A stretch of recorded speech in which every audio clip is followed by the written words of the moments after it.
Gazing at the faces of Guanajuato's famous mummies can make you wonder what kind of expression you'll wear when you face death. Will you be as indignant as this woman, her spectacles smashed crooked, her dark hair a stormy swirl on top of her head, gaping her mouth wide in a silent shout of outrage? Or feebly defiant, like this other woman, naked except for a bracelet, who sticks her withered tongue out at you?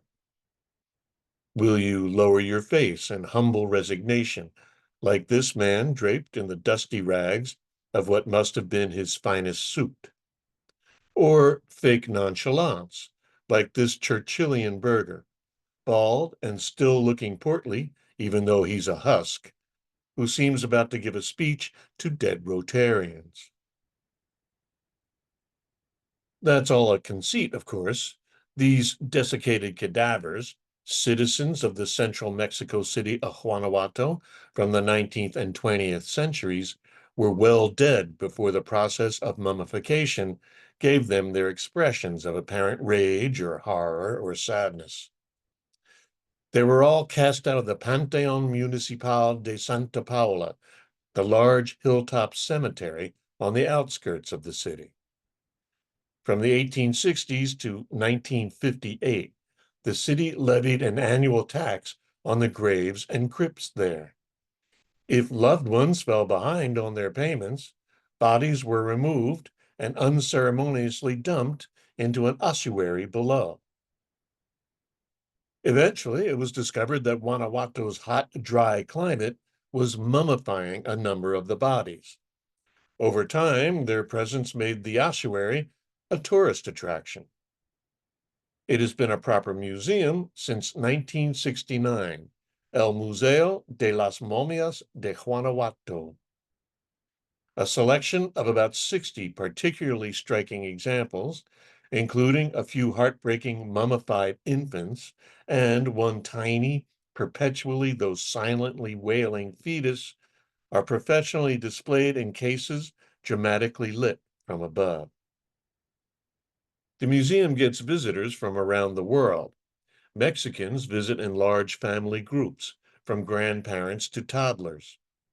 The kids show no fear or revulsion. Witness this little girl, maybe 7, commandeering her father's iPhone and taking giggling, voguing selfies with the mummies grimacing behind her. The Mexican, Octavio Paz wrote, is familiar with death, jokes about it, caresses it, sleeps with it, celebrates it.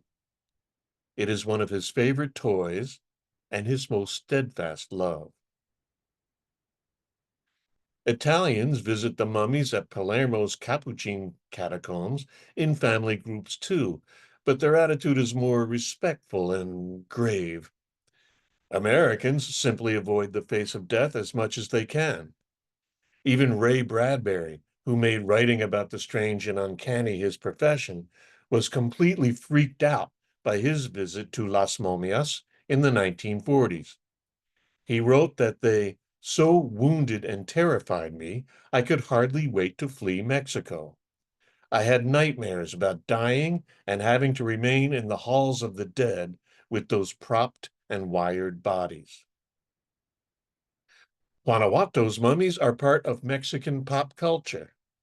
In the 1972 movie Las Momias de Guanajuato, aka Santo versus Las Momias, Santo, the popular masked wrestler, visits Guanajuato. The mummies, played by actors in bad mummy masks, come to life and attack him. It makes no sense, and like all Santo movies, is terrible and wonderful at the same time. Santo starred in some 60 other films, in which he defeated Frankenstein, Dracula, headhunters, and space aliens, but none was more successful than this one. Las Momias begins with panoramic footage of Guanajuato, which hasn't noticeably changed since the movie was made. It's a small city, densely compact, cradled by mountains, with stately old colonial churches standing up out of a confetti of adobe houses. Dark red, sky blue, ochre, and occasional purple, that clamber up the steep surrounding slopes.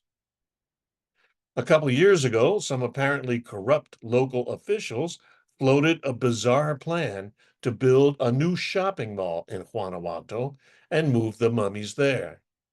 An opponent decried the plan as banal and frivolous. UNESCO World Heritage denounced it, and it went no farther. Paz wrote that Mexicans celebrate life and death with equal gusto, and Guanajuato seems determined to prove it. Aside from the mummies and the cemetery, it is loud and lively. It was founded in the 16th century by colonial Spanish, who mined silver and gold in the mountains, and has retained something of a mining town's rough and ready ethos. The University of Guanajuato adds more than 20,000 students to a city of around 170,000. So there's the typical college town's party hardiness. Weekends are given over to fiestas and street parties that carry on well into the night. Large, happy crowds led by paid party promoters called estudiantinas snake dance up and down the narrow stone streets, singing and laughing.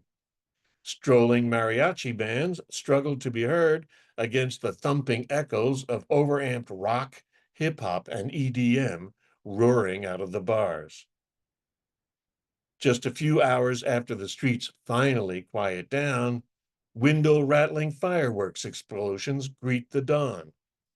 Fireworks are an inevitability in Mexico, fired off on the slimmest pretext.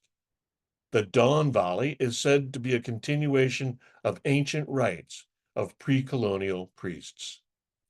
When the sun and everyone else, probably even Las Momias, are awake, another day can begin.